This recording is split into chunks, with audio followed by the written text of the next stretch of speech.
ክቡር ጠቅላይ ሚኒስትር ዶክተር አብይ አህመድ የ2018 በጀት ዓመት የሥራ አፈጻጸም ሪፖርትና የ2018-19 በጀት ዓመት የዕቅድ ዝግጅትን በተመለከተ ማብራሪያ ለመስጠት በምክር ቤቱ በመገኘቶ አክብሮት የተሞላበት ምስጋናዬን አቀርባለሁ።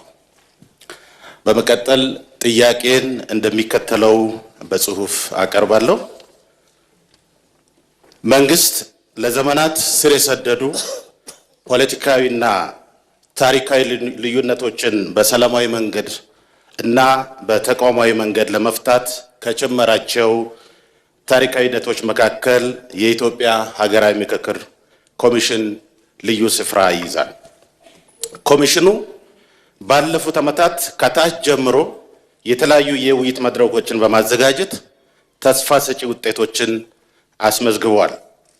ዛሬ ደግሞ ሂደቱ ወደ ወሳኙና እጅግ አጓጊው የመጨረሻ ምዕራፍ መድረሱ ለሀገራችን ታሪካዊ ዕድል ፈጥሯል።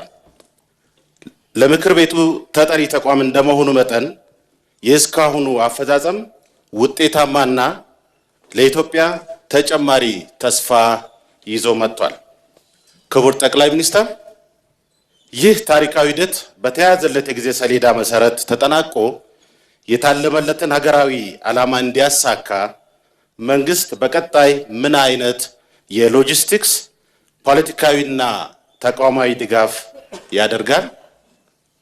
በተጨማሪም ይህ ታላቅ ሀገራዊ ዕድል ያለመሰናከል እንዲሳካ ከእያንዳንዱ ዜጋ፣ ከፖለቲካ ፓርቲዎች፣ ከሲቪክ ተቋማት፣ ከኢትዮጵያ ወዳጆችና አጋር አካላት በአሁኑ ወቅት ምን አይነት ንቁ ተሳትፎና የጋራ ኃላፊነት ይጠበቃል ይላሉ? አመሰግናለሁ። እናመሰግናለን። በመቀጠል የተከበሩ ገነት ቤቴ።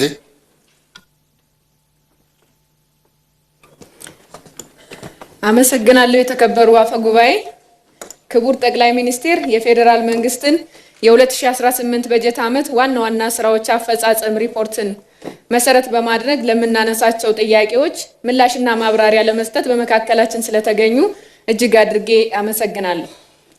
ከዚህ በመቀጠል ጥያቄን እንደሚከተለው አቀርባለሁ። የፕሪቶሪያ ስምምነት ለትግራይ ህዝብ ሰላም፣ መልሶ ግንባታና ልማት አዲስ ተስፋ የከፈተ ታሪካዊ ስምምነት ነው። ሆኖም የህወሓት አክራሪው አንጃ ቡድን ይህ የሰላም ስምምነት እንዲቀጥል አልፈለገም። እንደ ወትሮ ሁሉ መሰንበቻ መንገዱ ጦርነት፣ ግጭት እና ትርምስ ነው ብሎ ስለሚያምን በክልሉ ውስጥ አሁናዊ የፖለቲካና የጸጥታ ውጥረቶች ስምምነቱ ያመጣውን ተስፋ እንዲደበዝዝ እያደረገ ይገኛል። በተለይም በክልሉ የሚታዩ የታጠቁ ኃይሎች እንቅስቃሴዎች፣ የግጭት ቅስቀሳዎችና ከውጭ ኃይሎች ጋር የሚነሱ ግጭቶች፣ ከሁሉ በላይ ከቋሚ የኢትዮጵያ ጠላቶች ጋር ሆነው እናት ሀገርን ወደ ግጭት ለማስገባት የሚደረገው የባንዳነት እንቅስቃሴ በህዝቡ ዘንድ ትልቅ ጥያቄና ስጋት ፈጥረዋል። ክቡር ጠቅላይ ሚኒስትር፣ በትግራይ ክልል ዘላቂ ሰላም ለማረጋገጥና የትግራይ ህዝብ ከሀገራዊ የልማት ፍሬ የበለጠ ተጠቃሚ እንዲሆን መንግስት በአሁኑ ወቅት እየወሰዳቸው ያሉ ተጨባጭ እርምጃዎችና የወደፊት እቅዶች ምንድን ናቸው? ከሰላም ወዳዱ የትግራይ ህዝብ፣ ምሁራን፣ ወጣቶች፣ የሚዲያ ሰዎችና ፖለቲከኞች ምን ይጠበቃል? በጣም አመሰግናለሁ። እናመሰግናለን። በመቀጠል የተከበሩ በርጤማ ፈቃዱ።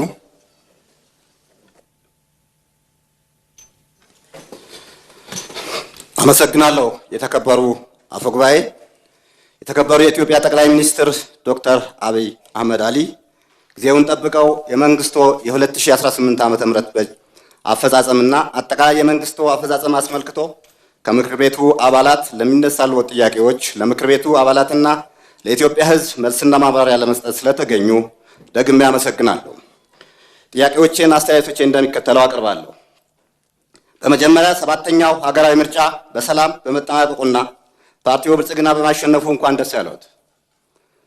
ክቡር ጠቅላይ ሚኒስትር፣ በመገባደድ ላይ ባለው በጀት ዓመት የህዳሴ ግድብ ብዙ ውጣ ውረዶችን የዲፕሎማሲ ስንክሳሮች ገጥመውት በአመራር ብስለትና ቆራጥነት በዜጎች ተሳትፎ በመጠናቀቁ የዲፕሎማሲያዊ ድል የመፈጸም ብቃትና በራሳችን አቅም ምን ማድረግ እንደምንችል ያሳየንበት፣ ብዙዎች ምንም ቢሉ ለሀገራችን ከፍተኛ ስኬት የተመዘገበበት ዳግማዊ አድዋ ድል ሆኖ ይዘከራል። በሀገራችን እጅግ ብዙ ፕሮጀክቶች ተጀምረው ተጠናቀዋል። ከተሞቻችን ወደ ተሻለ ገጽታ እያደጉ ይገኛሉ። እነዚህ መሰል ድሎች በቀላሉ የተገኙ አይደሉም። በውስጣቸው ሲታለፍ በጣም ብዙ ተግዳሮቶች የነበሩበትና የሀገር ውስጥ ግጭት፣ የውጭ ቀጥታና ተዘዋዋሪ ተጽዕኖዎች በቀላሉ የሚታዩ አይደሉም። ክቡር ጠቅላይ ሚኒስትር፣ አብዛኛው ወይም ሁሉንም በሚባል ደረጃ የጠቅላይ ሚኒስትሩ ትኩረት የተሰጣቸው ኢኒሼቲቮችም ሆነ ፕሮጀክቶች በጥራትም በብቃትም ይጠናቀቃሉ። በጊዜያቸውና በተቀመጠው የጊዜ ገደብ የሚጠናቀቁ ፕሮጀክቶች ህዝብና መንግስትን ያተርፍባቸዋል። ነገር ግን በአብዛኛው በመስክ እንደምናየው የተጀመሩ መንገዶች፣ ከፍተኛና መካከለኛ የመስኖ ፕሮጀክቶች በኮንትራክተር ችግር፣ በካሳ ክፍያ ችግር መንግስትና ህዝብ ለኪሳራ ይዳረጋሉ። ይህ በእርስዎ ሀይ ካልተባለና ለየት ያለ ኢንተርቬንሽን ከሌለው የተጀመሩትም አያልቁም፣ አዳዲስ የጠየቅናቸው ፕሮጀክቶችም አይሰሩም። ለእነዚህ ተጀምረው ያልተጠናቀቁ ሳይጀመሩ ታቅደው ለቀሩ ፕሮጀክቶች ምን የታሰበ ነገር አለ? የተከበሩ ጠቅላይ ሚኒስትር፣ ብዙ ዜጎች እርስዎን ማግኘት ይፈልጋሉ። ነገር ግን መንገዱ ዝግ ነው።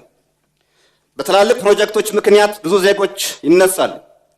እነዚህ ኢትዮጵያውያን ለልማት ከተነሱ በክብር ማረፊያና መስሪያ ቦታ ማግኘት እንዳለባቸው፣ መብታቸው መከበር እንዳለበት ከማንም በላይ እርስዎ ያውቃሉ። ለዚህም አቅጣጫ ያስቀምጣሉ። ነገር ግን እርስዎ ባስቀመጡት ልክ አይፈጸምም። ጥቂት የተወሰኑ መናገር ለሚችሉ ሚዲያ ላይ ለሚቀርቡና አመራር ቀረቤታ ላላቸው የተባለውን ሲፈጸምላቸው አብዛኛው በማስፈራራት በማሸማቀቅ አንገታቸው እንዲደፉ ይደረጋል። በተለይ በጣም ብዙ ህዝብ የተነሳበት ቦታ ላይ ይመጣሉ ሳይባል ድንገተኛ ፍተሻ ቢያደርጉ ብዙ ጉድ ያገኛሉ። የእርስዎ ክትትል ከሌለው ዜጎች ይማረራሉ። የመልካም አስተዳደር ችግር እና ፍትሐዊነት በማጣት ተስፋ ይቆርጣሉ። ስርዓት አልበኝነት ይነግሳል። ይህ ደግሞ ለሰላም ማጣትና ላለመረጋጋት ይዳርጋል። ለዚህ የተቀመጠ አቅጣጫ ካለ ማብራሪያ ቢሰጡን። የተከበሩ ጠቅላይ ሚኒስትር፣ ይህች ሀገር የሁላችንም ቤት መኖሪያችን፣ ማንም የበኩር ልጅ ማንም የእንጀራ ልጅ መሆን የለበትም። እርስዎም በዚህ ያምናሉ። ነገር ግን ዛሬ አንዱ የሚኖርባት ሌላው የሚያኗኖርባት ኑሮ ዘይቤው የተለያየባት ሀገር ሆናለች። በተለይ ሲቪል ሰርቪሱ ወይም በሲቪል ሰርቪስ ተቀጣሪው የሚኖር አኗኗር እጅግ አስከፊ ነው። በዋጋ ግሽበት፣ በገበያ ለመረጋጋት፣ በቤት ኪራይና ትራንስፖርት አቅሉን አስተው ብቻውን ሲናገር የሚጓዘው ህዝብ ቢሮ ገብቶ እንዴት ውጤታማ ስራ ሊሰራ ይችላል? ከደሞዙ 35% ግብር፣ 7% ጡረታ፣ በድምሩ 42% ይቆረጣል። 58% ደሞዙ ላይ በእያንዳንዱ በሚሸምተው ሸቀጥ 15% ቫት ይቆረጣል። ትራንዛክሽን ላይ ንግድ ባንክ ለሰርቪስ እና ቫት እያለ ሌሎችም የማይታወቁ ተቆራጮች ይቆርጣል። ለውሃ፣ ለመብራት፣ ለሌሎችም አገልግሎት ይቆረጥበታል። እነዚህ መሰል ችግሮች ተዳምረው ኑሮ መቋቋም አቅቶታልና ለዚህ ታጋሽ ሲቪል ሰርቪስ እና አነስተኛ ኑሮ ላይ ላለው ዜጋ ምን ታስቦለታል? ከሚመሰረቱት መንግስት ምን እንጠብቅ? በዚህ አጋጣሚ አዲስ አበባ ከተማ አስተዳደር እያመሰገንኩ የተማሪዎች ምገባ ከፍተኛ ዋጋ ያለው ተግባር ነው። በሺዎች የሚቆጠሩ ተማሪዎች በቀን 2 መግቦ የትምህርት ቁሳቁስ አሟልቶ ማስተማር እጅግ ከፍተኛ ኃላፊነት መወጣ ስለሆነ እውቅና ሊሰጣቸው ይገባልና ደግሜ ያመሰግናቸዋለሁ። ይህ የምገባ ፕሮግራም የትኛውም ባለሀብት፣ ሀገር ወዳድ ዜጎች፣ መንግስታዊና መንግስታዊ ያልሆኑ ድርጅቶች፣ ልበቀና ዜጎች ሊደግፉት የሚገባ ተግባር ነው። ነገር ግን አዲስ አበባ ላይ ያለው ትልቅ ተግባር ሌሎች ክልሎች ሲተገብሩት አይታይም። በሁሉም ክልሎች ወይም በአብዛኛው ክልሎች አልተጀመረም። ምግብ ማግኘት ሰብአዊ መብት ጉዳይ ስለሆነ ለዚህ ለምግብ ፕሮግራም ጠቅላይ ሚኒስትሩ በኩል ኢኒሼቲቭ ቢሆን ውጤታማ ይሆናል የሚል እምነት አለኝ። ለክልሎች አስገዳጅ ሆኖ ቢቀር ምን ይመስሎታል? የተከበሩ ጠቅላይ ሚኒስትር፣ ሰሞኑ የጠቅላይ ኦዲተር የ2017 የፋይናንስ አጠቃቀም ግልጸኝነትና የክዋኔ ኦዲተር ሪፖርት ቀርቦልን ተወያይተናል። ጠቅላይ ኦዲተር ስራውን ጥሩ ቢሆንም ተደራሽነቱ ከፍ ቢልም ተጠያቂነት ማስፈን ላይ ስልጣን የለውም። ስልጣኑ የምክር ቤቱ፣ የጸረ ሙስና፣ የአቃቤ ሕግ እንዲሁም የገንዘብ ሚኒስቴር ሊሆን ይችላል። ትልቁ ጉልበት በእርስዎ የሚመራው ሚኒስትሮች ምክር ቤት ነው። ስለዚህ በተደጋጋሚ ባለበጀት መስሪያ ቤቶች የክዋኔ ኦዲትና የፋይናንስ ኦዲት ጉድለት ያስመዘገቡ አስፈጻሚዎች ሲጠየቁ አይታይም። ጠቅላይ ኦዲተር ጉድለት ስለዚህ በተደጋጋሚ ባለበጀት መስሪያ ቤቶች የክዋኔ ኦዲትና የፋይናንስ ኦዲት ጉድለት ያስመዘገቡ አስፈጻሚዎች ሲጠይቁ አይታይም። ጠቅላይ ኦዲተር ስራው እንደ መርሃ ግብር እየታየ ይመጣልና በክቡር ጠቅላይ ሚኒስትሩ ትኩረት ቢያገኝ እኔ በግሌ መንግስታዊ ሌብነት አለ ብዬ አላምንም። ነገር ግን የመንግስት መዋቅር ተጠቅሞ በዜጎች ላይ ምዝበራ የሚፈጽሙ የተደራጁ ኃይሎች የሉም የሚል እምነት የለኝም። እነዚህ መንግስትንም የፍትህ ተቋማትንም የሚፈትኑ ናቸውና ገዢው ፓርቲ መዋቅሩ የማጽዳትና ተጠያቂነት የማስፈን ጉዳይ እንዴት ሊያስተካክለው አስቧል? ለኢትዮጵያ ሕዝብ ግልጽ ቢደረግ። ከጸጥታ አኳያ እየተሻሻሉ ያሉ ነገሮች ቢኖሩም አሁን ዜጎች አፍኖ ወስዶ ገንዘብ እየጠየቁ እየተደራደሩ ከከፊሉ በስቃይ የከፈሉ በስቃይ ይመለሳሉ። ግድያዎች ቀጥለዋል። በተለይ ታጣቂዎች ባሉበት ቦታ ላይ እየከፋ ነውና በዚህ ጉዳይ ላይ ሰፋ ያለ ማብራሪያ ቢሰጡን። ታጣቂዎችም የህዝብ ስቃይ ይበቃልና እናንተም ጫካ መሆን ይብቃችሁ፣ ለሰላም ቅድሚያ ብትሰጡ ታተርፋላችሁ። ጦርነት፣ ውድመትና እልቂት፣ ስርዓት አልቦነት፣ ድህነት፣ መፈናቀልና ስደት፣ ግድያ፣ ዘረፋ ያስከትላልና ይህ የሚፈጸመው ነፃ አረጋዋለሁ በምትሉት ዜጋ ላይ ስለሆነ በሰላም በውይይት በድርድር የማይፈቱ ችግሮች የለምና ለሰላም ቅድሚያ እንድትሰጡ ጥሬን አስተላልፋለሁ። ሀገራችንም ህዝባችንም እረፍት ቢያገኙ እናንተም መንግስትም ታተርፋላችሁ። ሀገራችንም ሰላሟ ተጠብቆ ሙሉ አቅሟ ወደ ልማት ትመለሳለችና የተሻለ ሀገር ይኖረናል። የተከበሩ አፈ ጉባኤ፣ ክቡር ጠቅላይ ሚኒስትር፣ የወደብ ጉዳይ አብዛኛው ኢትዮጵያዊ እንደሚለው የህልውናችን የሉዓላዊነት ጉዳይ ነው። ሆኖም የወደብ ጉዳይ መንግስት ወደብ ያስፈልገናል ብሎ በብዙ መልኩ ጥረት ሲያደርግ ብዙ አማራጮች ሲሞክር ኃጢአት የሚሆንበት ሌላው ሲያነሳው ደግሞ ጽድቅ የሚሆንበት ምክንያት ምን እንደሆነ አይገባኝም። የወደብ ጉዳይ የሉዓላዊነት ጉዳይ ከሆነ መንግስት ወደብ ማግኘት አለብኝ ሲል ቀደም ሲል ወደብ ያስፈልገናል ብሎ ሲል የነበረው ሁሉ በደስታ መደገፍ እንጂ መቃወም የሀገር ጥቅም ላይ አሉታዊ ተጽዕኖ ማሳረፍ ነው። ክቡር ጠቅላይ ሚኒስትር፣ የወደብና የባህር ጉዳይ ምን ደረጃ ላይ እንዳለ እንዲገልጹልን እጠይቃለሁ። ሌላው ይህ ተሰናባቹ ምክር ቤት አባላት እርስዎ ለአጭር ሰዓት ማነጋገር ይፈልጋልና ካለውት ጊዜ ቢሰጡን የሚል ነገር አለኝ። በመጨረሻ የባለፈው 5 ዓመት በብዙ መልኩ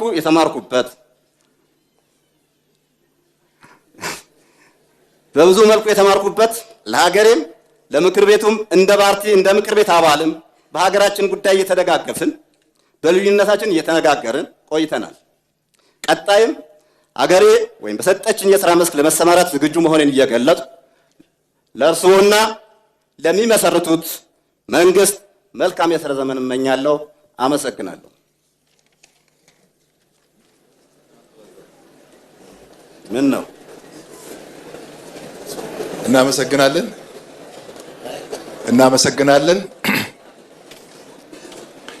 በመቀጠል የተከበሩ መናህል ኢምራን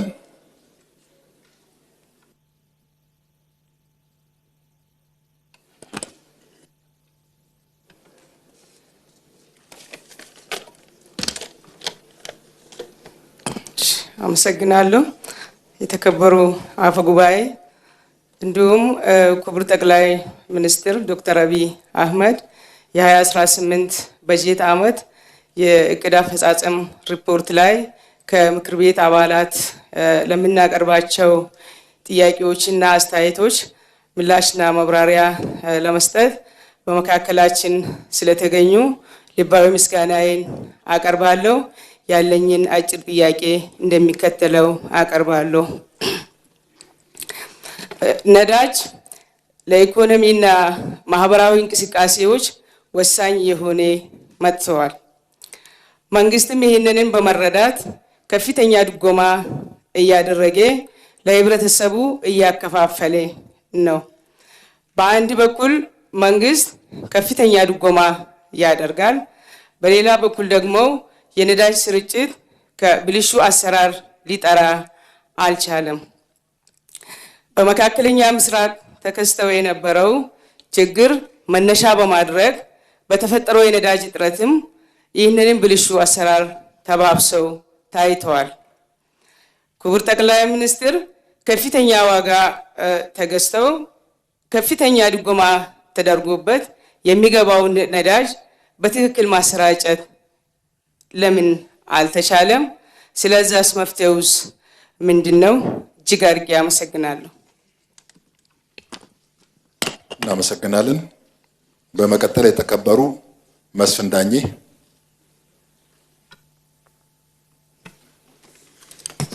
አመሰግናለሁ የተከበሩ አፈ ጉባኤ። አመሰግናለሁ ክቡር ጠቅላይ ሚኒስትር። የ2018 በጀት ዓመት የስራ አፈጻጸምና የ2019 በጀት ዓመት የ2019 በጀትን አስመልክቶ የምክር ቤት አባላት ለምናነሳቸው ጥያቄዎች ማብራሪያና ምላሽ ለመስጠት በመካከላችን ስለተገኙ በድጋሚ አመሰግናለሁ። ጥያቄ እንደሚከተለው አቀርባለሁ። ክቡር ጠቅላይ ሚኒስትር፣ ኢትዮጵያ በለውጥና በሽግግር መንገድ ላይ ባለችበት በዚህ ወቅት መንግስት ጽንፈኝነትን ለመግታትና ሰላምን ለማስፈን በወሰዳቸው ተከታታይና በሳል እርምጃዎች እጅግ በሚበዛው የሀገራችን አካባቢ ሰላም ተረጋግጧል። ተስፋ ሰጭ ለውጦችም ታይተዋል። ይህ አንጻራዊ የሰላም ድባብ ሰባተኛው አጠቃላይ ምርጫ በአብዛኛው የሀገሪቱ ክፍል ሰላማዊና የተሳካ ሂደት እንዲሆን ወሳኝ ሚና ተጫውቷል። ይሁን እንጂ በአንዳንድ ኪስ አካባቢዎች አልፎ አልፎ የሚታዩ የጸጥታ ችግሮችና የጽንፈኛና የታጠቁ ቡድኖች እንቅስቃሴ የዜጎችን ደህንነት፣ የኢኮኖሚ እንቅስቃሴና የልማት ሂደት እየፈተኑ ይገኛሉ። ክቡር ጠቅላይ ሚኒስትር፣ የተገኘውን የሰላም ውጤት ወደ ዘላቂ ሰላም ለማሸጋገርና የጸጥታ ስጋቶችን ከስረ መሰረታቸው ለመፍታት የመንግስት ጥረት የተሟላ ለማድረግ ከፖለቲካ ማህበረሰቡ፣ ከምሁራን፣ ከሲቪክ ማህበራትና በተለይም ከሰላም ወዳዱ የኢትዮጵያ ሕዝብ በቀጣይ ምን አይነት ንቁ ተሳትፎና ድጋፍ ይጠበቃል? አመሰግናለሁ። እናመሰግናለን። በመቀጠል የተከበሩ ዶክተር እሸቱ ተመስገን። አመሰግናለሁ። የተከበሩ አፈ ጉባኤ፣ አመሰግናለሁ። ክቡር ጠቅላይ ሚኒስትር የ2018 በጀት ዓመትን ሪፖርት እና የ2019 በጀት ዓመት የትኩረት አቅጣጫዎችን በተመለከተ ለምናነሳቸው ጥያቄዎች ማብራሪያ ለመስጠት በዚህ በተከበረው ምክር ቤት በመገኘቶ የላቀ ምስጋና አቀርባለሁ። በእርሶ ሳይንሳዊ አቀራረብ፣ በእውቀት፣ በፈጠራ የሀገር ግንባታን በተቀናጀ እይታ የሚመራ አመራር በመላ ሀገሪቱ እየተገበረ ያለው የኮሪዶር ፕሮግራም በከተሞች ልማት ታሪክ ውስጥ ለውጥ ፈጣሪ አዲስ የኢትዮጵያዊ ፍልስፍና እይታና እርምጃ መሆኑን ብዙዎች ይመሰክራሉ። እነዚህ ስራዎች ቀድሞም ነበሩ ቢኖሩም የአሁኑ ፍጥነትን፣ ጥራትን፣ ተወዳዳሪነትን ያመጣው በእውነት በዚህ አጭር ጊዜ የእርሶ ቪዥን፣ የእርሶ አፈጻጸም፣ የእርሶ ማበረታታት ነውና እሱ ብቻ ሳይሆን የእግዚአብሔር ጣትም የሚሉት አለ፣ ዲቫይን ኢንተርቬንሽን። ይሄ በታሪክ ታይቶ አይታወቅም። within 3-4 years እንዲህ አይነት ለውጦች መምጣታቸው ፕሮግራሙ የከተማ ውበትን፣ የትራፊክ ፍሰትን፣ የአካባቢ ንጽህናን፣ የወንዝ ዳርቻ ልማትን፣ የከተማ ግብርናና የቱሪዝም እድሎችን በማስፋፋት በአጠቃላይ የከተማ ልማት እድገትን በማፋጠን ከተሞቻችንን ለነዋሪዎችም ሆነ ለዓለም አቀፍ ጎብኚዎች ይበልጥ ምቹ እንዲሆኑ አድርጓል። አዲስ አበባን ጨምሮ በሁሉም የኢትዮጵያ ከተሞች እየተካሄደ ያለው የኮሪዶር ልማት ስራ ለብዙ አፍሪካ ሀገራት አዲስ መማሪያ ኒው ቤንችማርክ መሆን የሚችል አፈጻጸም መሆኑን አፍሪካውያን ወንድሞቻችን እህቶቻችንና ዓለም እየመሰከረ ይገኛል። ይሁንና በከተሞች በተለይ በዝቅተኛ ገቢ የሚኖሩ ዜጎች የመኖሪያ ቤት እጥረትና ኪራይ ውድነት ከባድ ማህበራዊ ፈተና ሆኖ ቀጥሏል። ክቡር ጠቅላይ ሚኒስትር፣ መንግስት የኮሪዶር ልማቱን ውጤቶች በማስቀጠል ጎን ለጎን አዲስ አበባን ጨምሮ በሀገሪቱ ዋና ዋና ከተሞች የቤት እጥረትንና የኪራይ ውድነትን ወይም ጫናን በዘላቂነት የመንግስት የግሉ ዘርፍ የመንግስትና የግል አጋርነት የማህበረሰብና የግል አጋርነት የማህበረሰብ ተቋማትና የፋይናንስ ተቋማትን የሚያስተባብር የተቀናጀ የመኖሪያ ቤት ስትራቴጂ ተቀርጿልን? ማብራሪያ ቢሰጥበት። በተለይም ለዝቅተኛና ለመካከለኛ ገቢ ያላቸው ቤተሰቦች፣ ለወጣቶችና ለአዲስ ቤተሰብ መስራቾች ተደራሽ ተመጣጣኝና ዘላቂ የቤት አቅርቦትን ለማረጋገጥ ለአንዴና ለመጨረሻ ጊዜ ሌላውን እንዳደረግነው ህዝብ እንዳደረገው ይህንንም የቤት እጥረትን ለአንዴና ለመጨረሻ ጊዜ ለመፍታት ለማረጋገጥ ምን አዳዲስ የፖሊሲና ተግባር የመፍትሄ እርምጃዎች ይወሰዳሉ? ምን አይነት አዲስ እቅድስ ተዘጋጅቷል? ማብራሪያ ቢሰጥ እጅግ በጣም አመሰግናለሁ። እናመሰግናለን። በመቀጠል የተከበሩ መሰረት ማሞ።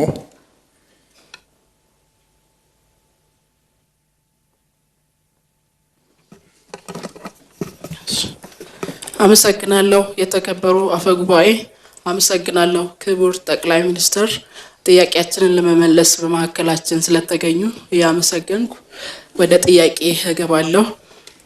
መንግስት ዘመናዊ ሆስፒታሎችን በመገንባት የወረርሽኝ መከላከል አቅምን በማጠናከርና የእናቶችና ህፃናት ሞትን ለመቀነስ ባደረጋቸው ሪፎርሞች በጤናው ዘርፍ ተጨባጭ ውጤቶች እየተመዘገቡ ይገኛሉ። ይህ ስትራቴጂካዊ ኢንቨስትመንት ዜጎች በሀገራቸው ያለውን የሕክምና አገልግሎት እንዲያገኙ እና ወደ ውጭ ሀገራት ይደረግ የነበረው ከፍተኛ ወጪ የሚጠይቅ የሕክምና ጉዞ ለመቀነስ መሰረት እንደሚጥል ተስፋ ተደርጓል።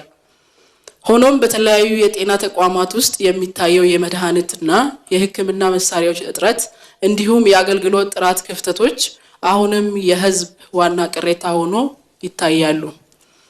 ክቡር ጠቅላይ ሚኒስትር፣ መንግስት የመድኃኒት አቅርቦትን ችግር፣ የሕክምና መሳሪያዎችን እጥረት እና አልፎ አልፎ የወባ በሽታ ጨምሮ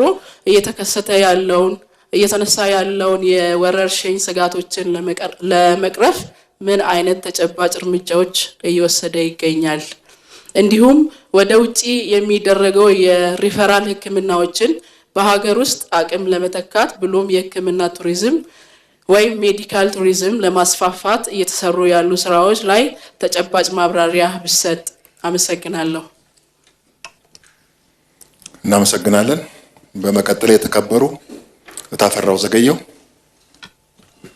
አመሰግናለሁ። የተከበሩ አፈ ጉባኤ፣ አመሰግናለሁ። የተከበሩ የኢፌዴሪ ጠቅላይ ሚኒስትር ዶክተር አብይ አህመድ ከምክር ቤት አባላት የሚነሱ ጥያቄዎችን ለመመለስ በመካከላችን ስለተገኙ በድጋሚ አመሰግናለሁ።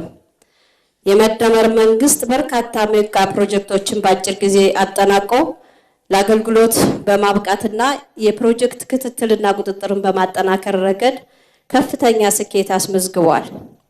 ይሁን እንጂ ቀደም ሲል በተለያዩ የሀገሪቱ ክፍሎች የተጀመሩ በርካታ የፌዴራል መንገዶች፣ የመስኖ ግድቦች፣ የኤሌክትሪክና የመጠጥ ውሃ ፕሮጀክቶች በጸጥታ ችግሮች፣ በተቋራጮች አቅም ማነስ፣ በፋይናንስ እጥረትና በካሳ ክፍያ መጓተት ምክንያቶች ተቋርጠው ወይም ሳይጠናቀቁ ይገኛሉ።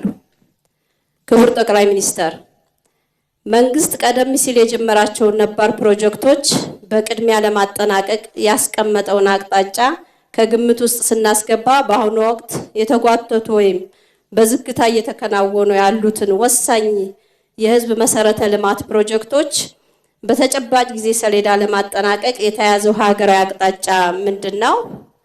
በመጪው ጊዜም ቢሆን በፋይናንስ በአስፈጻሚ አቅምና በጸጥታ ችግሮች ምክንያት የሚፈጠሩ መጓተቶችን ለመቅረፍ ምን አዳዲስ እርምጃዎች ይወሰዳሉ? አመሰግናለሁ። እናመሰግናለን። በመቀጠል የተከበሩ ዶክተር አለሙ ጎንፋ።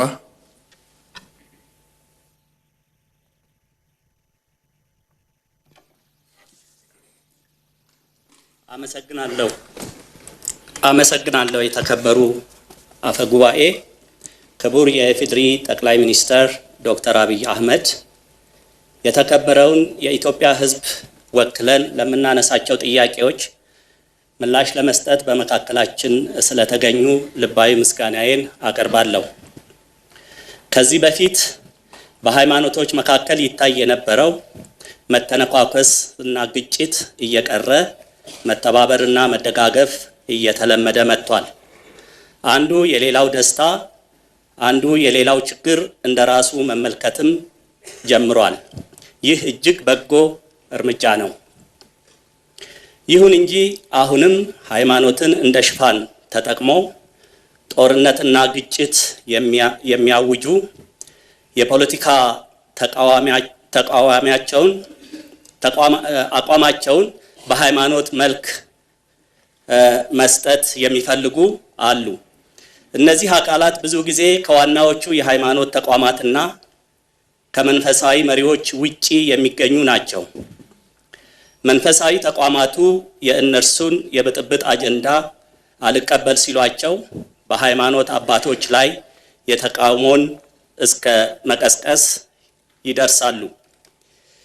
ይህ ሁኔታ በዚህ ከቀጠለ በሃይማኖት ተቋማት መካከል ያለውን ሰላም ይረብሻል።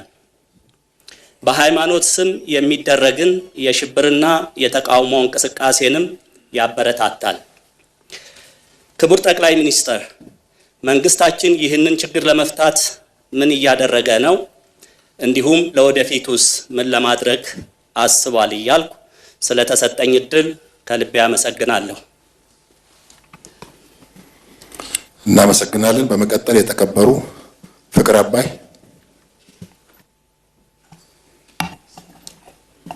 አመሰግናለሁ። የተከበሩ አፈ ጉባኤ፣ ክቡር ጠቅላይ ሚኒስትር ዶክተር አብይ አህመድ ከምክር ቤት አባላት ለሚነሱ ጥያቄዎች ምላሽና ማብራሪያ ለመስጠት በመካከላችን ስለተገኙ አመሰግናለሁ። በመቀጠልም ጥያቄን እንደሚከተለው አቀርባለሁ።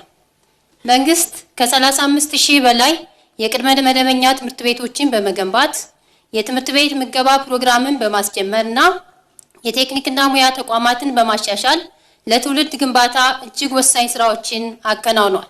እነዚህ ጥረቶች በትምህርት ዘርፉ ተጨባጭ መነቃቃትን ፈጥረዋል። ሆኖም በትምህርት ዘርፍ ሰፊ ሪፎርምና ኢንቨስትመንት እየተካሄደ ባለበት ሁኔታ የ12ኛ ክፍልና የዩኒቨርሲቲ መውጫ ፈተናዎች ውጤት አሁንም የሚጠበቀውን መሻሻል አላሳየም። ይህም በትምህርት ጥራት፣ በመሰረተ ልማትና በትምህርት ቁሳቁስ አቅርቦት ረገድ ገና ሰፊ የቤት ስራ እንዳለ ያመላክታል።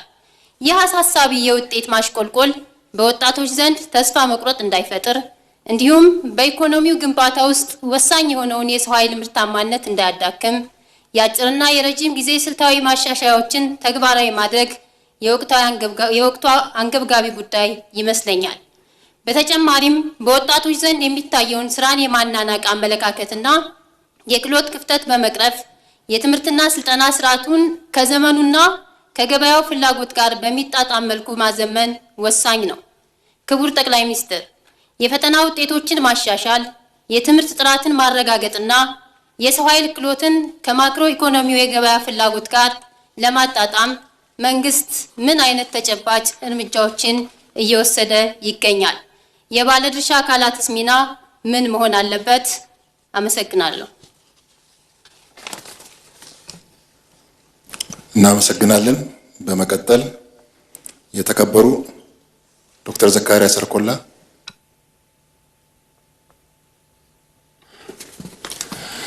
የተከበሩ አፈ ጉባኤ አመሰግናለሁ።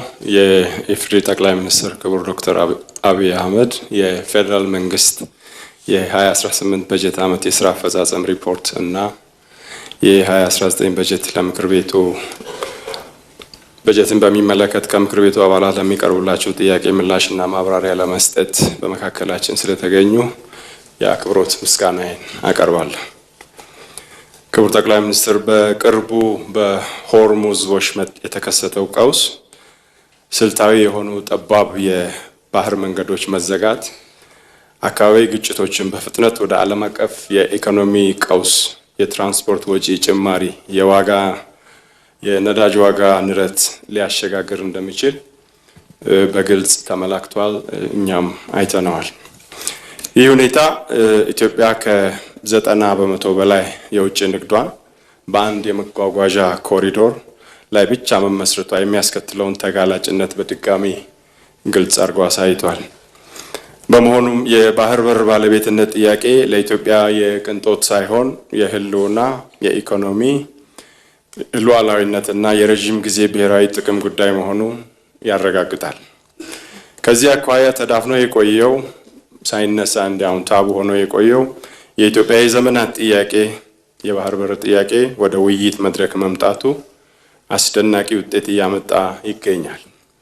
ከጥቂት ታሪካዊ ጠላቶች ውጪ አፍሪካውያን ወንድሞቻችን የኢትዮጵያ ጥያቄ ፍትሃዊ መሆኑን አድንቀዋል፣ ተቀብለዋል። የዓለም ማህበረሰብም እንዲሁ ተገንዝቧል። ክቡር ጠቅላይ ሚኒስትር፣ መንግስት ከሆርሙዝ ቀውስ የተገኘውን ትምህርት በመውሰድ የኢትዮጵያን የረዥም ጊዜ የባህር በር ባለቤትነት ጥያቄ ከንግድ ዋስትናና ከኢኮኖሚ ሉዓላዊነት አንጻር ይህንን ለማረጋገጥ በቀጣይ 5 ዓመታት ምን አይነት ተጨማሪ የዲፕሎማሲ አቅጣጫዎችና የፖሊሲ እርምጃዎችን ይከተላል ቢብራራ። የኢትዮጵያ ፍትሃዊና ህጋዊ ጥያቄ ታሪካዊ ጥያቄ ለማዛባት የሚንቀሳቀሱ ለኢትዮጵያ ቋሚ ጠላቶች መንግስት ያለው መልእክት ምንድን ነው? ለእነዚህ ጠላቶች እንዲሁም ለባዕዳን እየተላላኩ የኢትዮጵያን ብሔራዊ ጥቅም አደጋ ላይ እንዲወድቅ የሚንቀሳቀሱ የውስጥ ባንዳዎች፣ ተላላኪዎች እንዲማሩ ማብራሪያ ቢሰጥበት። አመሰግናለሁ። እናመሰግናለን። በመቀጠል የተከበሩ ዶክተር መብራቱ አለሙ። አመሰግናለሁ። የተከበሩ አፈ ጉባኤ፣ ክቡር ጠቅላይ ሚኒስትርም እንግዲህ የ2018 በጀት ዓመት የመንግስት አፈጻጸም ሪፖርት አስመልክቶ ለምናነሳቸው ጥያቄዎች ምላሽና ማብራሪያ ለመስጠት በመካከላችን ስለተገኙ እጅግ በጣም አመሰግናለሁ። ሪፖርቱ በኢኮኖሚ፣ በግብርና፣ በኢንዱስትሪ፣ በውጭ ግንኙነት፣ በመሰረተ ልማት፣ በአረንጓዴ ልማት፣ በቱሪዝም እና በሌሎች ዘርፎች የተገኙ ውጤቶችን በሰፊው አቅርቧል። በተለይም ኢትዮጵያ በቱሪዝም ዘርፍ የተፈጥሮና የታሪክ ሀብቶቿን በተሻለ ሁኔታ ለዓለም ለማስተዋወቅ የተደረገው ጥረት፣ የመዳረሻ ልማቶች፣ የከተሞች ውበት ማሻሻያ እና የሀገራችን መልካም ገጽታ ለማጎልበት የተወሰዱ እርምጃዎች አበረታች መሆናቸውን ለመግለጽ እፈልጋለሁ። እንዲሁም በኢኮኖሚ ማሻሻያ፣ በኢንቨስትመንት ማበረታቻ፣ በውጭ ምንዛሪ ግኝት ለማሳደግ የተደረጉ ጥረቶች፣ የኤክስፖርት አፈጻጸም ለማሻሻል የተወሰዱ እርምጃዎች እና የልማት ፕሮጀክቶችን ለማስቀጠል የተደረገው ጥረት የሚበረታታ ነው። ከዚህ ጋር ተያይዞ የማቀርባቸው ሀሳቦችና ጥያቄዎች የመንግስትን ጥረት ለማጣጣል ሳይሆን የሀገራችን እድገት የበለጠ ለማፋጠን፣ የህዝባችን ተስፋ ለማጠናከር እና የመንግስት ፖሊሲዎች በሁሉም ዜጎች ህይወት ላይ ተጨባጭ ለውጥ እንዲያመጡ በሚል መንፈስ የቀረቡ ናቸው።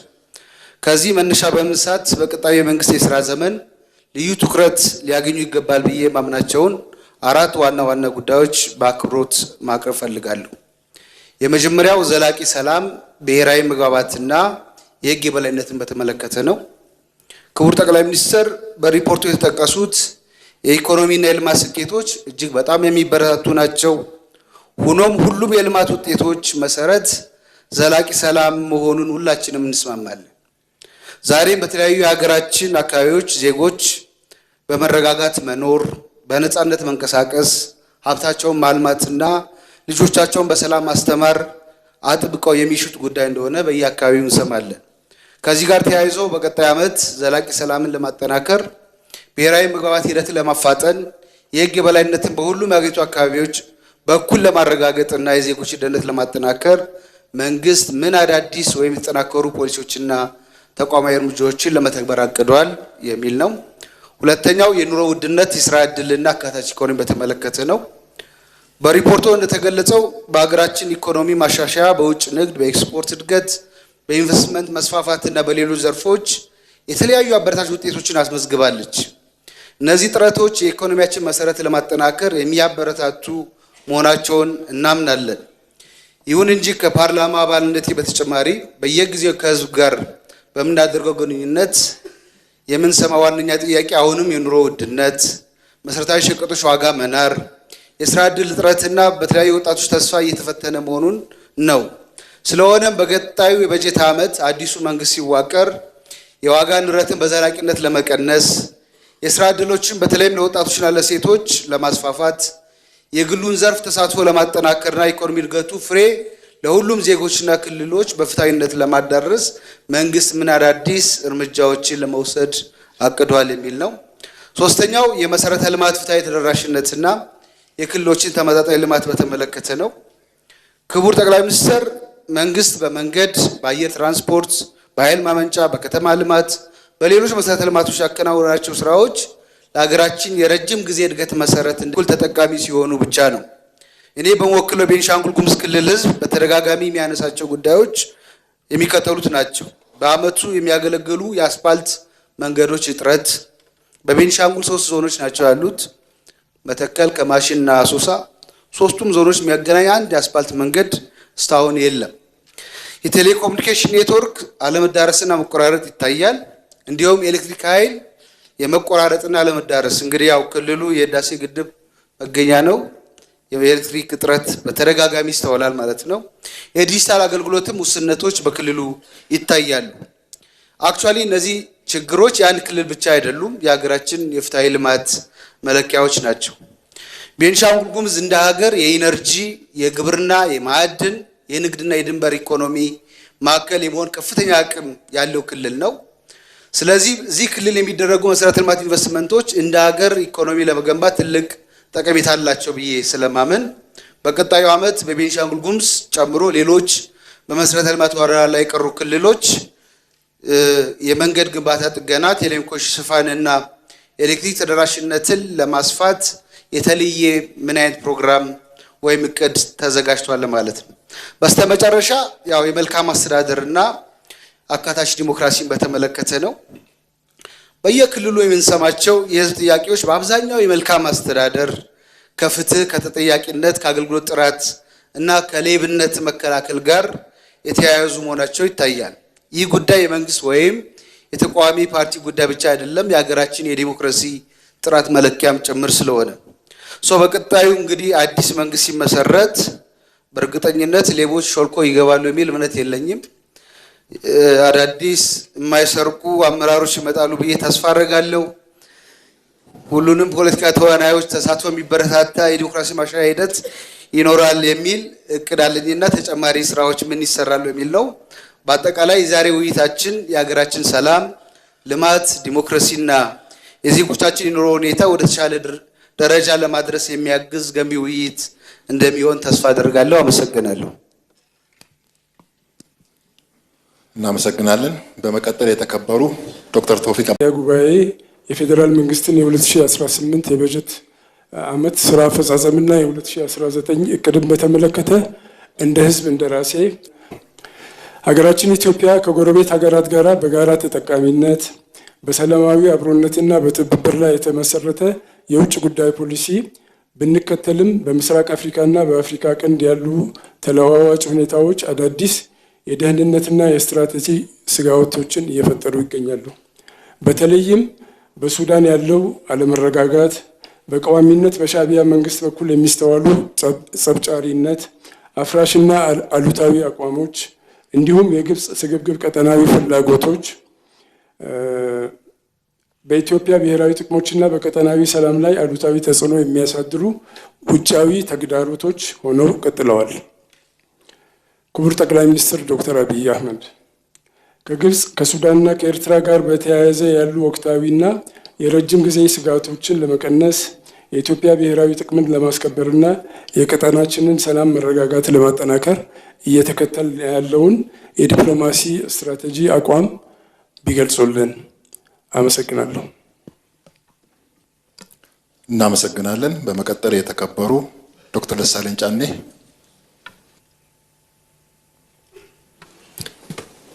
አመሰግናለሁ።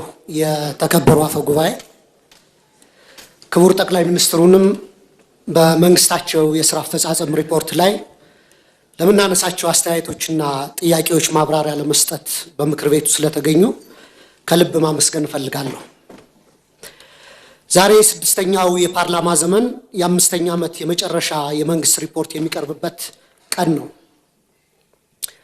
ላለፉት 5 ዓመታት ገዢው ፓርቲ የሚያጸድቃቸውን ህጎችና ፖሊሲዎች በጭፍን ሳልደግፍና በጭፍን ሳልቃወም ህዝባችን የሚገረፍበትን አለንጋ እያየሁ ድምፄን ሳላጠፋ የመንግስት አሰራሮችን ያለማወላወል ስተች እንዲሁም ለሀገሬ ይጠቅማል ያልኩትን ሀሳብ ሰነዝር ቆይቻለሁ።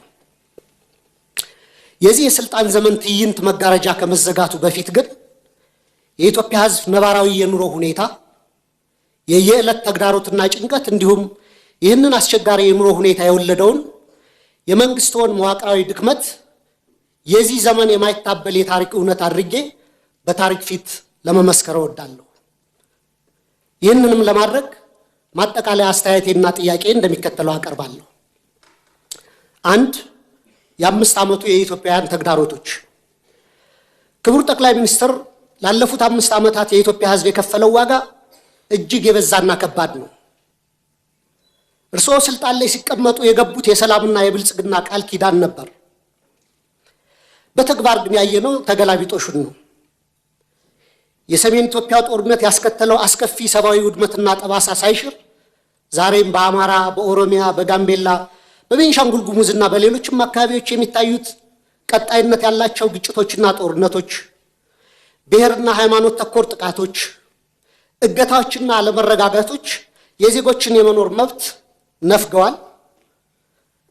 በቅርቡም ከትግራይና ከኤርትራ ኃይሎች ጋር የሌላ ጦርነት ስጋት አሳሳቢ ደረጃ ላይ ደርሷል።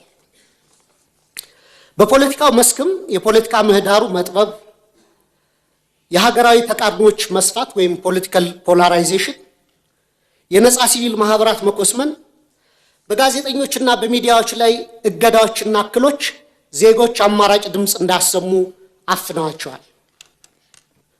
በርካታ የፖለቲካ እስረኞችም ህገ መንግስታዊ የፍትህ ዋስትና ተነፍገው ይገኛሉ።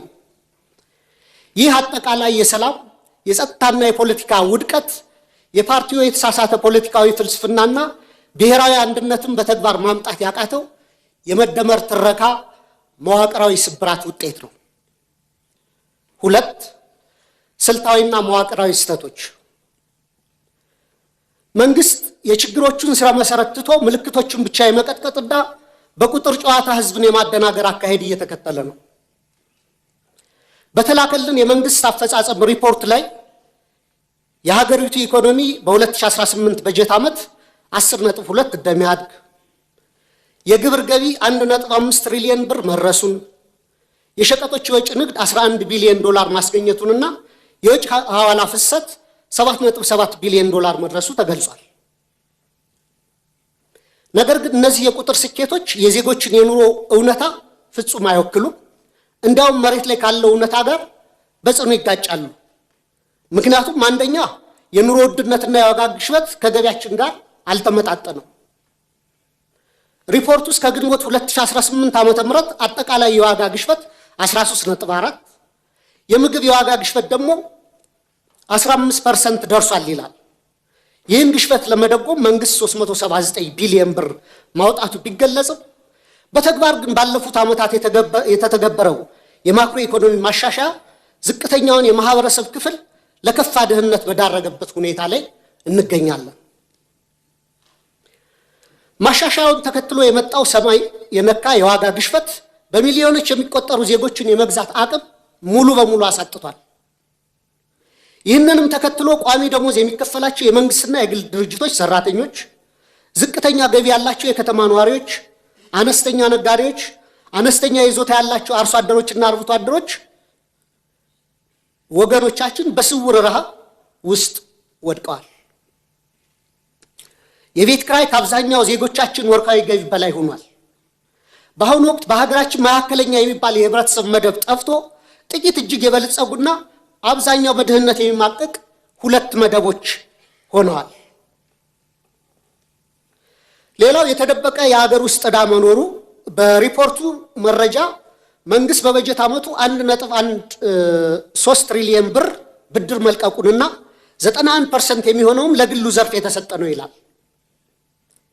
ክቡራን የብሔራዊ ባንክ ገዥና የፋይናንስ ሚኒስትርን በተደጋጋሚ ላለፉት ዓመታት መንግስት አንድም ሳንቲም የንግድ ብድር ኮመርሻል ሎን አልተበደረም እያሉ ይናገራሉ። ይህ የውጭ ንግድ ብድርን ብቻ ነጥሎ በማየት እውነታውን የማደብዘዝ አካሄድ ነው። መንግስቶ በግምጃ ቤት ሰነድ እና በሀገር ውስጥ የዕዳ ዋስትናዎች አማካኝነት ከሀገር ውስጥ ባንኮችና ተቋማት በቢሊዮኖች የሚቆጠር ብር እየተበደረ መሆኑንና ይህም የሀገር ውስጥ የዕዳ ሸክምን በከፍተኛ ደረጃ እንዳናረው እና የግሉን ዘርፍ ብድር እንዳጣበበው ለምን ተደበቀ? በየጊዜው በዚሁ ፓርላማ የምናጸድቃቸው በቢሊዮኖች ዶላሮች የሚቆጠሩ የእርዳታ ብድሮች ኮንሴሽናል ሎንስ ለምን በሪፖርቱ አይካተቱ? የዕዳው ምንጭና አይነት መለወጡ ዕዳው መኖሩን ያስቀራል ወይ? ሪፖርቱ አሁንም ድረስ ከግል ዩሮ ቦንድ ባለቤቶች ጋር ያለው ድርድር ስላልተቋጨ ሀገሪቱ በከፍተኛ የዕዳ ቀውስ ውስጥ ያለች ወይም ዴት ዲስትረስ መሆኗንም ይሸሽጋል። በእርግጥ ይህን ጥያቄ ካስገባሁት በኋላ አዲስ ዴቨሎፕመንት እንዳለ በሚዲያዎች ተገልጿል። ሌላው የትምህርትና የማህበራዊ ዘርፍ መውደቅ አለ። በሪፖርቱ ላይ 26 ቢሊዮን ተማሪዎች መመዝገባቸው በስፋት ቢወራም የ12ኛ ክፍል ማጠናቀቂያ ፈተና ከወሰዱ ተማሪዎች መካከል 50% እና ከዛ በላይ ማምጣት የቻሉት 8.7% ወይም 50 ሺህ ተማሪዎች ብቻ ናቸው። ይህም የመንግስትን የትምህርት ጥራት መዋቅራዊ ኪሳራ የሚያሳይ ነው። ክቡር ጠቅላይ ሚኒስትር 8.7% የማለፍ ምጣኔ በየትኛውም ዓለም ታይቶ የማይታወቅ ወይም 92% የመውደቅ ምጣኔ ከፍተኛ የትውልድ ብክነት ወይም ጄኔሬሽናል ካታስትሮፊ ነው። እኔ የህይወቴን ግማሽ ጊዜ በማስተማር ነው ያሳለፉት በተለያዩ ደረጃዎችና ኮመንሊ የሚባል አባባል አለ። መምህሩ ፈተና አውጥቶ ተማሪዎችን ማሳለፍ ካልቻለና ከወደቁ የወደቀው መምህሩ ነው የሚል ኮመን አባባል አለ በእኛ በአስተማሪዎች ዘንድና ይህን ያክል 92% የመውደቅ ምጣኔ ካለ እኔ ወድቋል ብዬ ማስበው ትምህርት ሚኒስቴር ነው።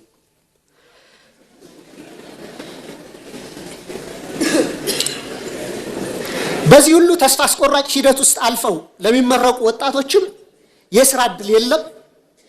ይባስ ብሎም ወደ 7 ሚሊዮን የሚደርሱ ተማሪዎች አሁንም ድረስ ከትምህርት ገበታቸው ተገልለው ይገኛሉ። ይህ 7 ሚሊዮን አሃዝ ከ20 በላይ የአፍሪካ ሀገራት እያንዳንዳቸው ካላቸው አጠቃላይ የህዝብ ቁጥር በላይ መሆኑንም ልብ ይሏል። ሌላው የሰብአዊ ቀውሶች ትኩረት አለመሰጠቱ ነው። መንግስቱ የመረጃ ማጥራት ስራ ሰርቻለሁ በሚል ሰበብ የሰብአዊ ድጋፍ ፈላጊዎች ቁጥር ከ27 ሚሊዮን ወደ 2.3 ሚሊዮን ወርዷል ይላል። ነገር ግን መሬት ላይ በጦርነትና በድርቅ ምክንያት የተፈናቀሉ፣ የዕለት ደራሽ እርዳታ ያጡ፣ ለቤተሰቦቻቸው ፍጆታ በቂ ምርት የማያመርቱ በሚሊዮን የሚቆጠሩ ዜጎች እያሉን ይህንን ቁጥር ወደ 2.3 ሚሊዮን ዝቅ አድርጎ ማቅረብ ፖለቲካዊ ቁጥር ማሳመር እንጂ የዜጎችን ነባራዊ ህይወት በተጨባጭ የሚያሳይ አይመስለኝም። እንደ WFP፣ ፋኦ፣ ፋሚን ኢርሊ ዋርኒንግ ኔትወርክ የሚያስቀምጡት ዝቅተኛ ግምት ከ15.8 እስከ 21.4 ሚሊዮን ኢትዮጵያ ከፍተኛ የምግብ እጥረት ውስጥ እንደሚገኙ ነው። መንግስታዊ ካልከሩ ድርጅቶች ጋር በተያያዘም የእርዳታ እህል አቅርቦት እንዳያከፋፍሉ በመንግስት መከልከላቸውና ወደ ጥሬ ገንዘብ ድጋፍ ወይም ካሽ ትራንስፈር እንዲያተኩሩ ብቻ መገደዳቸው ተገልጿል። ይህም በገበያ ላይ ካለው የዋጋ ግሽበት አንጻር በርካታ ቤተሰቦችን ለከፋ የምግብ ዋስትና እጥረት የሚዳርግ ነው። የዓለም አቀፍ የገንዘብ ድርጅት እና የዓለም ባንክ በርካታ ገንዘብ ዶላር ወደ ኢትዮጵያ ኢኮኖሚ ኢንጀክት እያደረጉ ነው፣ ፓምፕ እያደረጉ ነው። ይህ መግባቱን ተከትሎ ደግሞ የመጣው ጊዜያዊ የማክሮ ኢኮኖሚ መረጋጋት ታይቷል። እሱ ጥሩ ነው። የፎሬን ከረንሲ ሪዘርቭ ማደጉ የማክሮ ኢኮኖሚ አመላካቾችም በተወሰነ ደረጃ መረጋጋት ማሳየታቸው መልካም ጅማሮ ቢሆንም የተገኘው ለውጥ የኢትዮጵያውያንን ሕይወት በተግባር ካልቀየረ ዘላቂ ትርጉም አይኖረውም። የችግሮቻችን ስረ መሰረት ችላ በማለት በጊዜያዊ ማስታገሻዎችና በፎሬክስ ክምችት እድገት ትረካ ብቻ ሀገር ረጅም መንገድ መውሰድ የምንችል አይመስለኝም። 3 የመፍትሄ ሐሳቦች። ክቡር ጠቅላይ ሚኒስትር፣ እኔ በተደጋጋሚ ለማሳየት እንደሞከርኩት ለሀገራችን ዘላቂ ሰላምና መረጋጋት፣ ብሔራዊ ደህንነትና ልማት የሚከተሉት 3 መፍትሄዎች ዛሬም በመጨረሻ ቀን ደጋግሜ ማቅረብ እፈልጋለሁ። 1. እውነተኛ ብሔራዊ ውይይትና የፖለቲካል መፍትሄ ፖለቲካል ሴትልመንት መድረስ አለብን። በብሔራዊ ምክክር አጀንዳ ማሰባሰብ ሂደት ከ200 ሺህ በላይ ዜጎች ተሳትፈውባታል የተባለለት ሂደት ሐምሌ 2008 ጀምሮ ሀገራዊ ምክክር ጉባኤው እንደሚካሄድ ተገልጿል። ይህንን አንደኛ ከመንግስት የፖለቲካ ተጽዕኖ ሙሉ በሙሉ ነፃ ማድረግ፣ ሁለተኛ አሁንም ተቻኩለን ሂደቱን ለመጨረስ ከምንሯሯጥ ይልቅ ሁሉንም የታጠቁና ያልታጠቁ የፖለቲካ ኃይሎችን ያካተተ እውነተኛ የምክክር ሂደት ማድረግ ያስፈልጋል ብዬ አስባለሁ። ሀገራችን እግር ከወርች አስረው የያዟትን የፖለቲካ ቅራኔዎች በዘላቂነት ለመፍታት ወደ ነፃና ፍትሃዊ የሽግግር ሂደት ትራንዚሽናል ጀስቲስ ሂደት ማምራትና ሁሉን አቀፍ ሀገራዊ እርቅ ማውረድ ብቸኛው መውጫ መንገዳችን ነው። የታጠቁ ኃይሎች ውጊያ በቀጠሉበት ሁኔታ የሚካሄድ የምክክር ሂደቱ በተጠናቀቀ ማግስት የእርስ በርስ ጦርነቱ ከቀጠለ የምክክር ሂደቱ ከፍተኛ የገንዘብና ጊዜ ባከነበት ትርጉም የለሽ ሂደት ሆኖ እንደ ማንነትና ወሰን እንዲሁም እንደ ብሔራዊ እርቀ ሰላም ኮሚሽኖች ያለ ውጤት ይበተናል። ሁለት ሁሉን አሳታፊ ህገ መንግስታዊ ማሻሻያና እውነተኛ ፌዴራላዊ ስርዓት ማቆም ያስፈልጋል። ሁሉም ዜጎች እኔ ነው የሚሉት ህገ መንግስት እንዲኖረን የህገ መንግስት ማሻሻያ ማድረግ፣ ውሳኔዎችን ከአንድ ማዕከል በኃይል ከመጫን በመውጣት የክልሎችን የራስን ዕድል በራስ የማስተዳደር መብት ሙሉ በሙሉ የሚያከብር ነገር ግን ሀገራችንን ከብሔር መከፋፈል ወይም ባልካናይዜሽን የሚያወጣና ሀገራዊ እድገትን የሚያሰፍን ሚዛናዊ የስልጣን ክፍፍል መፍጠር፣ የሀብት ክፍፍሉንና ፊዚካል ፌዴራሊዝሙን የፈጠሩት የሀብትና የልማት ኢፍትሐዊነትንም ማረም ያስፈልጋል። የሀገር ውስጥ የምርት መነቃቃትና ማህበራዊ ዋስትናንም ማጠናከር ይገባናል።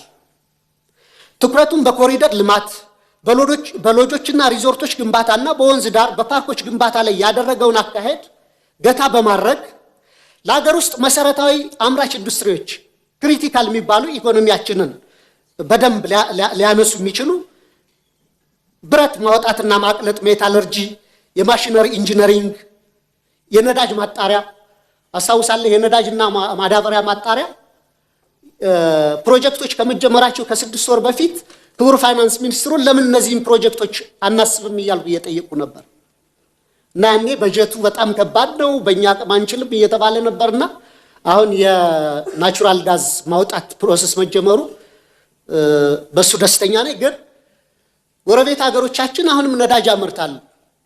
ከነዚህ ሀገሮች ገዝተን አጣርተን ባይ ፕሮዳክቱንም የመጠቀም የሀገራችንን የነዳጅ ፍጆታ ከመሸፈን አልፈን ለጎረቤት ሀገሮች መላክ ስለምንችል በደርግ ጊዜ ተደርጎ ስለነበር አሁንም የነዳጅ ማጣሪያ እንዲታሰብበት፣ የማዳበሪያ ፋብሪካም ጠይቄ ነበር። የዩሪያው መጀመሩ በጎ ነው። የዳፕ ማዳበሪያ ፋብሪካ ማሰብ መጀመር አለብን። የፋርማሲውቲካል ኮምፕሌክስ፣ ምግብ፣ ዘይት፣ ቴክስታይል ወዘተ እነዚህ ፋብሪካዎች ላይ መስራት ያስፈልገናል።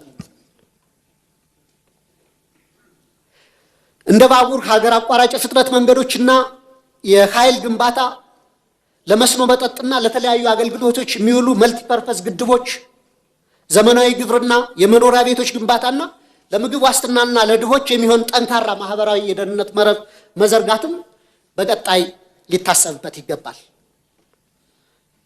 በመጨረሻም ጥያቄ መንግስቱ ላለፉት 5 ዓመታት ሲከተለው የቆየውን የፖለቲካ ችግሮችን በኃይል ከመፍታት ወደ ሰለጠነ የፖለቲካ ድርድር በመሻገር ሀገራዊ አቅምን የበሉትን የትጥቅ ግጭቶች በዘላቂነት ለመቋጨት ሁሉንም የታጠቁ ኃይሎች የሚጋብዝበት እውነተኛና አካታች የፖለቲካ ድርድር ለማድረግ እንዲሁም የህዝቡን መሰረታዊ ህልውናና የኑሮ ዋስትና ለማረጋገጥ የሚወስዱት በተግባር የሚለካ ግልጽ የሰላም የጊዜ ሰሌዳ ለማዘጋጀት ያለውን ቁርጠኝነት ቢያብራሩልን። የኢትዮጵያ ህዝብ አዲሱ 2019 ዓ.ም በተግባር ሊያዩ የሚችለው ተጨባጭ ተስፋ ምን እንደሆነም እንዲያስረዱ ጠይቃለሁ። በጣም አመሰግናለሁ። እናመሰግናለን። በመቀጠል የተከበሩ ለንጮ ባቲ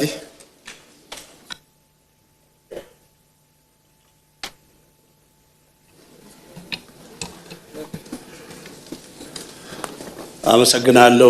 የተከበረው አፈ ጉባኤ፣ ክቡር ጠቅላይ ሚኒስትር በተከበረው ምክር ቤት በመገኘቶና ለሚነሱ ጥያቄዎች ምላሽ ለመስጠት ዝግጁ በመሆኑ እናመሰግናለን።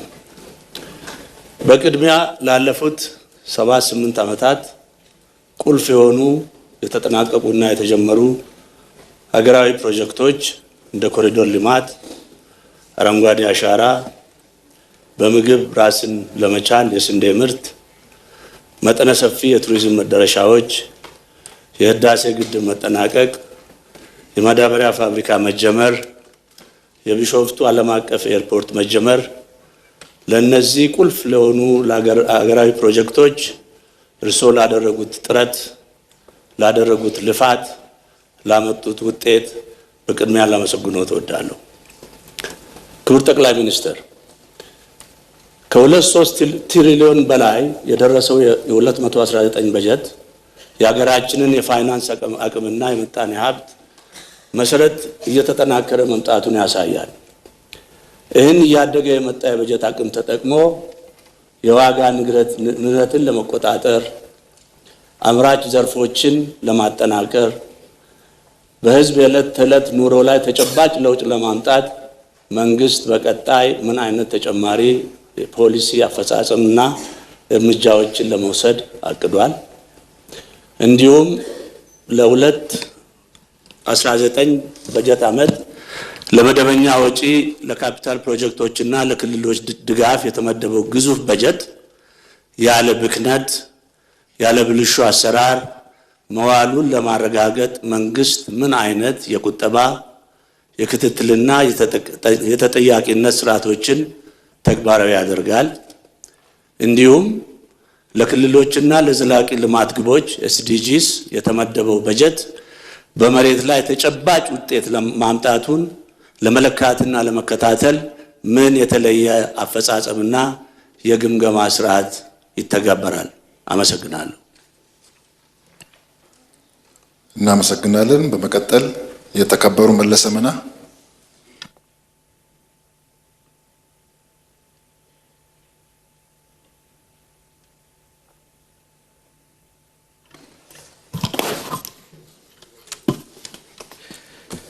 አመሰግናለሁ የተከበሩ አፈ ጉባኤ። አመሰግናለሁ ክቡር ጠቅላይ ሚኒስትር። ኢትዮጵያ በአፍሪካ ፈጣን የኢኮኖሚ እድገት እያሳየች ካሉ ቀዳሚ ሀገራት ተርታ መሰለፏ የሁላችንም ኩራት ነው። መንግስት እየተገበረ ያለው የማክሮ ኢኮኖሚ ሪፎርም ስራዎች በተጨባጭ በሚቆጠርና በሚለካ መንገድ አስተማሚ ውጤት እየተመዘገበ ይገኛል።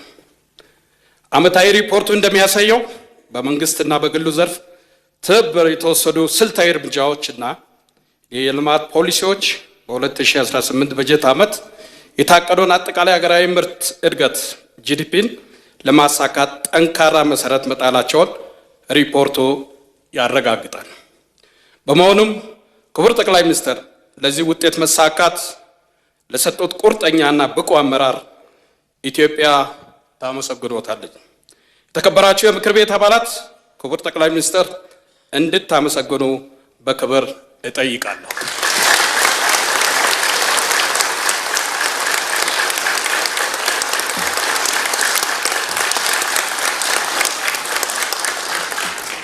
አመሰግናለሁ። ወደ ጥያቄ ስመለስ የተመዘገበው አጠቃላይ ኢኮኖሚ እድገት በህዝቡ የዕለት ተዕለት ኑሮ ላይ በተሟላ መንገድ ውጤት በማምጣት ላይ አሁንም ችግሮች ይታያሉ። በተለይም የኑሮ ውድነት፣ የዋጋ ግሽበት፣ የነዳጅና መሰረታዊ ሸቀጦች የዋጋ ጭማሪ ዝቅተኛና ቋሚ ገቢ ያላቸው ዜጎች ላይ ቀላል የማይባል ጫናን ፈጥረዋል። በተጨማሪም የወጣቶች ስራ አጥነት፣ የገበያ አለመረጋጋት የሀገራችን አጠቃላይ ምርታማነት እና ኢኮኖሚ ለውጥ ጉዞ እየፈተኑ ይገኛሉ። ክቡር ጠቅላይ ሚኒስትር በ2018 በጀት ዓመት የማክሮ ኢኮኖሚያችን አፈጻጸም ከዋና ዋና መለኪያዎች አንጻር በምን ደረጃ ላይ ይገኛል? እንዲሁም የኑሮ ውድነት፣ የዋጋ ንረት፣ የወጣቶች ስራ አጥነት ችግሮችን በአጭርና በረጅም ጊዜ ለመቅረፍ መንግስት የጀመራቸው አዳዲስ መፍትሄዎችና የወደፊት ስትራቴጂክ አቅጣጫዎች ምንድናቸው? ብራሩ። አመሰግናለሁ። እናመሰግናለን። በመቀጠል የተከበሩ መሐመድ አህመድ ቆቤ። አመሰግናለሁ። የተከበረው አፈ ጉባኤ፣ ክቡር ጠቅላይ ሚኒስትር ለምናነሳቸው ጥያቄዎች እና አስተያየቶች ምላሽና ማብራሪያ ለመስጠት በመካከላችን ስለተገኙ አመሰግናለሁ። የዛሬው መደበኛ ስብሰባችን ሀገራችን ታላቅና ወሳኝ ሀገራዊ ሁነት ባከናወነችበት ዋዜማ የሚካሄድ በመሆኑ በአይነቱ ልዩ ነው ማለት ይቻላል። የምንገኝበት ወቅት በአገራችን የፈነጠቀው የለውጥ ብርሃን ይበልጥ እየፈካ ፍሬው እየጎመራና የጋራ ተስፋችን ይበልጥ እያበበ የመጣበት የኢትዮጵያ ሕዝብ በየመስኩ እያሸተ ያለው የብልጽግና ፍሬ እንደሚደርስለት ሕይወቱን ከመሰረቱ እንደሚለውጠውና የእርሶን በጥበብና በእውቀት የታገዘ ብልህ አመራር ተከትሎ ተደምሮና ተባብሮ በጀመረው አቅጣጫ ለውጡን አፋጥኖ ቢጓዝ የዘመናት ምኞትና ተስፋ እውን እንደሚሆንለት በመተማመን አገሩን በንቃት እየጠበቀና እያለማ ያለበት እጅግ አጓጊ በተግባርና በውጤት የታጀበ የለውጥ ዘመን ነው። ይህ ለአሮጌ የጥላቻ ፖለቲካ አራማጆች አይታይም። ሕሊናቸው በጥላቻ ሞራ ታውሯልና ዓይናቸው ጥሩ ነገር ማየት አይችልም። አንደበታቸው ከማጣጣልና ከማጠልሸት በስተቀር ምስጋናና ማበረታትን አያውቅም። ሐቅን ማየትና እውነታን መቀበል የሚችል ንጹሕ ሕሊናን የታደሉ ሁሉ እንደሚገነዘቡት በእርሶ አመራር የዲሞክራሲ ባህላችን እንዲጎለብት፣ መብቶችና ነፃነቶች እንዲከበሩና የፖለቲካ ምህዳሩ እንዲሰፋ፣ ሁሉም ተዋናይ በአገሩ ጉዳይ እኩል ተሳትፎ ኖሮት በነፃነት እንዲንቀሳቀስ የሚያስችል የፖለቲካ አውድ እንዲፈጠር፣ ለሀገራችን ሁለንተናዊ ብልጽግና ጠንካራ መሰረት መጣል የሚያስችሉ ሰፋፊ ስራዎች እንዲከናወኑና የወዲቷ ሀገራችን ገጽታ ክብርና ዓለም አቀፍ ተቀባይነቷ ከፍ እንዲል በማስቻል በኩል የእርሶ የክቡር ጠቅላይ ሚኒስትር የአመራር ሚና እጅግ የጎላ ነው።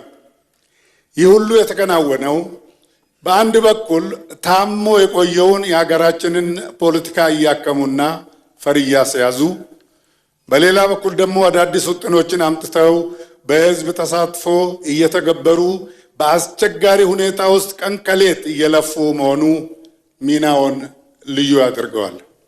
ስለሆነም በወከለን ሕዝብ ስም ለክቡርነቱ ያለንን የላቀ ምስጋና ከታላቅ አድናቆትና አክብሮት ጋር እየገለጽ ረጅም ዕድሜና ጤናን እመኝልዎታለሁ።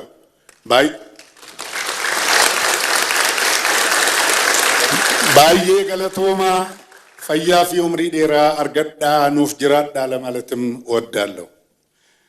በቀጣይም የምወዶት የኢትዮጵያ ሕዝብ በእርሶ ላይ ታላቅ ተስፋን ጥሏልና ከጎኖም በቁርጠኝነት ተሰልፏልና መጪው ጊዜ ለውዷና ውቢቷ ኢትዮጵያ ያለዎት ራዕይ እውን ሆኖ አገራችን የአፍሪካ ተምሳሌት የምትሆንበት የላቀ የስኬት ዘመን እንደሚሆን እርግጠኞች ነን። በዚህ አጋጣሚ የተከበራችሁ የሕዝብ ተወካዮች ምክር ቤት አባላት፣ ክቡር ጠቅላይ ሚኒስትር አብይ አህመድ ለህብረ ብሔራዊት ኢትዮጵያ ሁለንተናዊ ብልጽግና ጠንካራ መሰረት ለመጣልና በየመስኩ ለትውልድ የሚተርፍ ደማቅ አሻራ ለማኖር ያለ እረፍት በመትጋት እየተወጡ ላሉት ድንቅ የአመራር ሚና ከመቀመጫችን ተነስተን በጭብጨባ እውቅና እንድንሰጣቸው ጠይቃለሁ።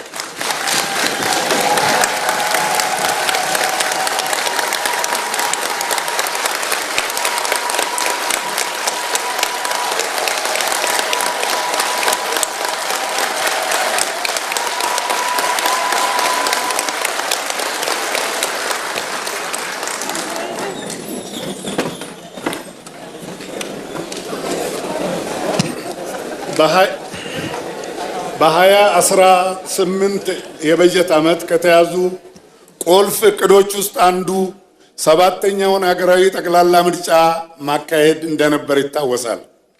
ምርጫው በተሳካ መልኩ ተካሂዷል። በምርጫ ቦርድ ይፋ በተደረገው ውጤት መሰረት ፓርቲያችን ብልጽግና ያገኘውን አሸናፊነት በተመለከተ ለመላው የፓርቲው አባላትና አመራሮች በተለይም ለእርሶ የፓርቲው ፕሬዝዳንት እንኳን ደስ አለዎት ለማለት እወዳለሁ። በተመሳሳይ ሁኔታ እኛ ከነበርንበትና የሥራ ዘመኑን እያጠናቀቀ ካለው ምክር ቤት በላይ ተፎካካሪ ፓርቲዎች በዚህ ምርጫ ድምፅ አግኝተዋል።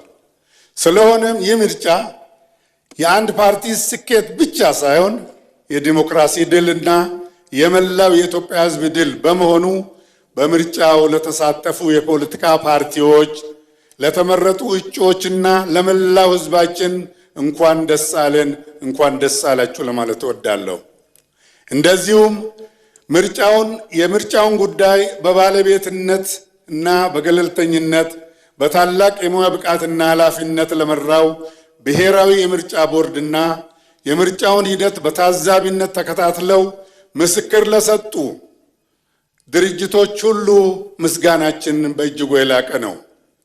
ምርጫው በብዙ የውስጥና የውጭ ፈተናዎች መካከል የተካሄደ ቢሆንም መራጩ ሕዝብ በልዩ ቁርጠኝነት፣ ትዕግስትና የዜግነት ኃላፊነት ስሜት ድምፁን በመስጠት የዲሞክራሲ ባለቤትነቱን በተግባር አረጋግጧል።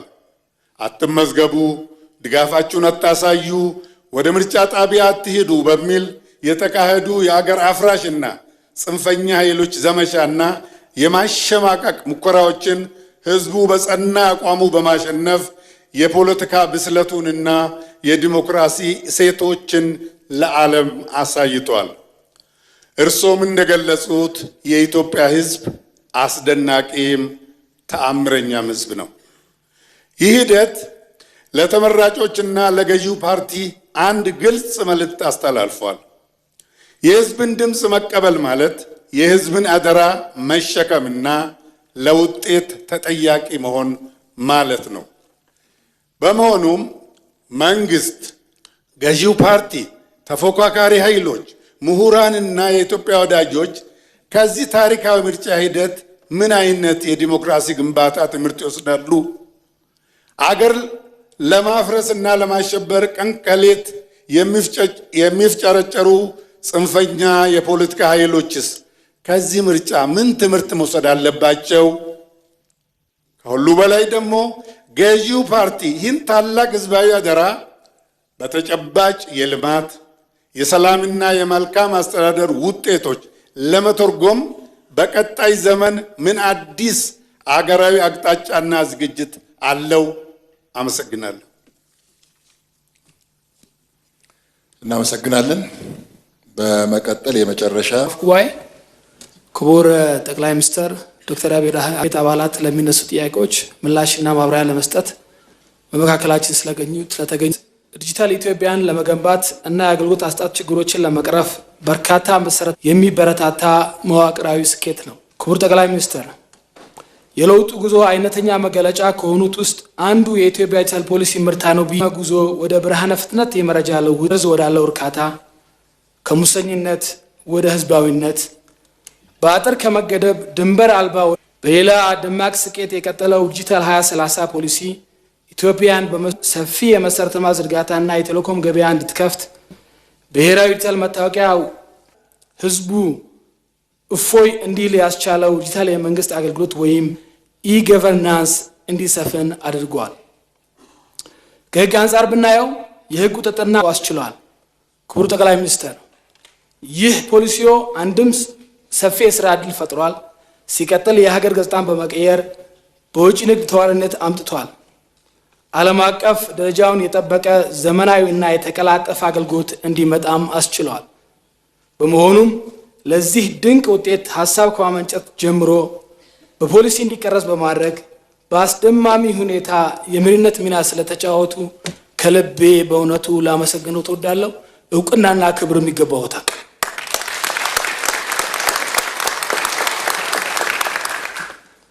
ይሁን እንጂ መንግስት አገልግሎትን የሚያጓድሉ ፍትህን የሚያዘገዩና ጉቦ የሚጠይቁ ባለስልጣናትና ባለሙያዎች በየደረጃው መኖራቸው ህዝቡን ለከፍተኛ ምሬትና እንግልት እየዳረገው እንደሚገኝ ቅሬታዎች ይመጣሉ። ክቡር ጠቅላይ ሚኒስትር፣ ብልሹ አሰራርንና ሙስናን በዘላቂነት ለመቀነስ በዲጂታላይዜሽን ዘርፍ እየተከናወኑ ያሉ ስራዎች ላይ ተጨማሪ ማብራሪያ ቢቀርብ፣ እንዲሁም በቀጣይነት ሌብነትና ሙስናን ለመከላከል እና ልማታችንን ወደማይደናቀፍበት ደረጃ ለማውረድ በመንግስት በኩል የተያዙ እቅዶች እንደዚሁም እያንዳንዱ ዜጋ የሚጠበቁ ኃላፊነቶች ላይም ተጨማሪ ማብራሪያ ቢሰጡ እላለሁ። አመሰግናለሁ። እሺ፣ እናመሰግናለን። ከምክር ቤት አባላት ለቀረቡ ጥያቄዎችና አስተያየቶች ምላሽና ማብራሪያ እንዲያቀርቡ ለክቡር ጠቅላይ ሚኒስትሩ እድል እሰጣለሁ።